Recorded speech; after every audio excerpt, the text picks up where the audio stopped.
Iran যুদ্ধের কারণে দীর্ঘায়িত হচ্ছে দেশের জ্বালানি সংকট। প্রতিদিনই জ্বালানি সংগ্রহে ভোগান্তির শিকার হচ্ছেন নগরবাসী।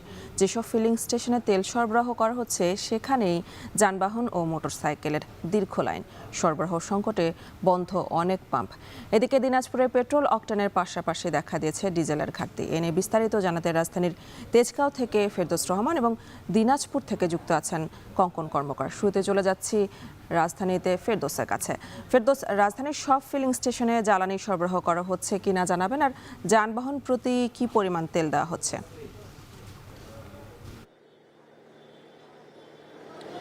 আমি রয়েছি তেজগাঁওয়ের সাউদার্ন যে ফিলিং স্টেশনটি রয়েছে সেখানে। এখানে দেখতে পাচ্ছি যে এসে যতটুকু দেখতে পেয়েছি যে সকাল থেকেই বন্ধ রয়েছে তেল সরবরাহ। স্টেশন কর্তৃপক্ষ বলছে যে তেল সরবরাহ মানে তেলের পরিমাণ শেষ হয়ে যাওয়ায় তারা আবার পুনরায় ডিপুতে গাড়ি পাঠিয়েছেন তেল আনতে। এই তেলটি নিয়ে আসতে তাদের দুপুর নাগাদ সময় চলে যাবে। তো এর মধ্যেই আমরা দেখতে পেয়েছি যে গ্রাহকদের দীর্ঘ লাইন এখানে লক্ষ্য করা যাচ্ছে। এবং আপনি আরেকটি যে বিষয় জানতে চেয়েছেন যে কতটুকু পরিমাণ তেল সরবরাহ করছে, আমরা একটু আগেই বিজয় সরণিতে ছিলাম। সেনাবাহিনী কর্তৃক ট্রাস্ট যেই ফিলিং স্টেশনটি রয়েছে সেখানে দেখতে পেয়েছি যে প্রতি গ্রাহক প্রতি অকটেন সরবরাহ করা হচ্ছে 500 থেকে 1000 টাকা এবং ডিজেল সরবরাহ করা হচ্ছে 2 থেকে 4000 টাকা পরিমাণে। এবং আমরা জানি যে অনেকগুলো স্টেশনই রাজধানী, আমরা বেশ কয়েকটি ফিলিং স্টেশন ঘুরেছি, সেখানে দেখতে পেয়েছি যে অনেকগুলো স্টেশনে তেল সরবরাহ বন্ধ রেখেছে, অর্থাৎ তেল শেষ হয়ে যাওয়ায় তারা যেমনটি আমাদেরকে জানিয়েছেন যে দিনরাত তেল সার্ভিস দেওয়াতে তাদের তেল সরবরাহ শেষ হয়ে যায় এবং তারা পুনরায় তাদের যে তেল নিয়ে আসে বহনকারী যে গাড়িটি রয়েছে সেটি আবার পুনরায় ডিপুতে পাঠানো হয়েছে। ডিপু থেকে তেল নিয়ে আসার পরে তারা আবার পুনরায় তেল সরবরাহ শুরু করবে বলে আমাদেরকে জানিয়েছেন। এদিকে গ্রাহকদের সঙ্গে আমাদের কথা হয়েছে, তারা যেমনটি আমাদেরকে জানিয়েছেন যে তাদের পরিমাণপত্র তাদের চাহিদা মতো তেল না পাওয়ায় তারা অনেকটাই ভোগান্তিতে, দীর্ঘক্ষণ তাদের লাইনে দাঁড়িয়ে থাকতে হয় এবং অপেক্ষা করতে হয় তেলের জন্য। কিন্তু দিন শেষে তারা তাদের চাহিদা মতো পর্যাপ্ত তেল পাচ্ছেন না, ফলে প্রতিদিনই তাদের লাইনে দাঁড়িয়ে এই ভোগান্তির সম্মুখীন হতে হচ্ছে। এবং আরেকটি বিষয় যদি জানিয়ে রাখতে চাই যে আমাদেরকে গ্রাহকরা বলেছেন যদি এই সিস্টেমটি টিকেটিং সিস্টেমের মতো করা হয়, অর্থাৎ কত পরিমাণ একটি ফিলিং স্টেশন কতটুকু তেল সরবরাহ করতে পারবে সেটি যদি আগাম জানিয়ে দেওয়া হয় এবং সেই অনুযায়ী যদি লাইনে দাঁড় করিয়ে দেওয়া হয় যানবাহনগুলোতে, তাহলে পরবর্তী এই যারা আছেন তারা অন্য কোনো একটি স্টেশনে গিয়ে দাঁড়াতে পারবে এবং সেখান থেকেও তেল সংগ্রহের জন্য তারা চেষ্টা চালিয়ে যেতে পারবে।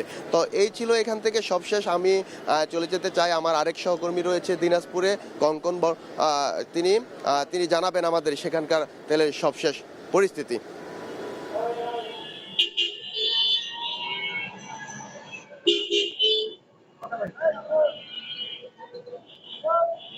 আপনাকে শুরুতেই জানিয়ে রাখি যে দিনাজপুরের যে পার্বতীপুরের যে অয়েল ডিপোট, সেখান থেকে কিন্তু যে রংপুর বিভাগের যে 8 জেলায় যে তেল সরবরাহ করা হয় সেটি বলা যায় যে মোটামুটি চাহিদা পেট্রোল, অক্টেন, ডিজেল এগুলো না দিলেও কিন্তু মোটামুটি বলা যায় যে স্বাভাবিক আছে। আর এখন আমি দিনাজপুরের যে জায়গাটায় দাঁড়িয়ে আছে, সেটি রহমান ব্রাদার্স একটি পেট্রোল পাম্প, এর সামনেই মূলত আছে। আপনি দেখতে পাচ্ছেন পিছনে কিন্তু দীর্ঘ লাইন, সকাল থেকে কিন্তু এই লাইনটি এখানে। আর পেট্রোল যদিও এখানে দিবে দুপুর 1টা থেকে এখানে পেট্রোল দেওয়ার কথা রয়েছে। তো মোটামুটি বলা যায় যে দিনাজপুরের যে 92টি মোটামুটি 92টি পেট্রোল পাম্প, সবগুলো পেট্রোল পাম্পেই কিন্তু যখন যেখানে তেল দেওয়া হবে ভিড় কিন্তু এরকমই। এবং কিছু কিছু পেট্রোল পাম্প আছে যেখানে আপনার ভারী যানবাহন, বিশেষ করে ট্রাক, বাসও কিন্তু লাইন ধরে ডিজেল নেওয়ারও চিত্র কিন্তু দিনাজপুরে আছে।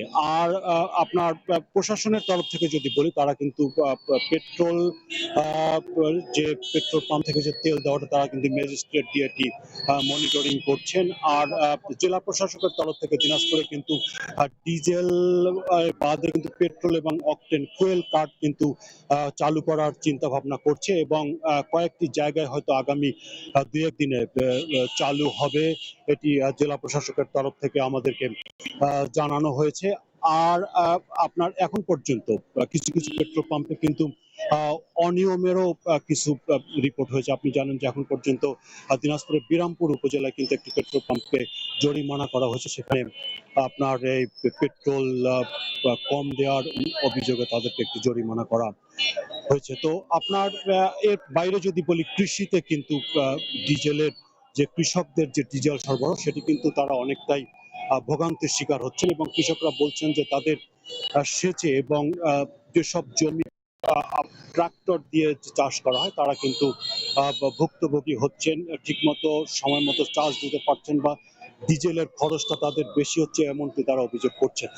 যদি কৃষিতে যদি ডিজেল সরবরাহটা যদি বিঘ্নিত হয় তাহলে কিন্তু আগামীতে কিন্তু কৃষকরা বলছে যে তাদের উৎপাদন খরচ বাড়বে, এবং উৎপাদন খরচ বাড়লে কিন্তু কৃষি পণ্যেরও বাজারে যেসব কৃষি পণ্য পাওয়া যাবে সেটিরও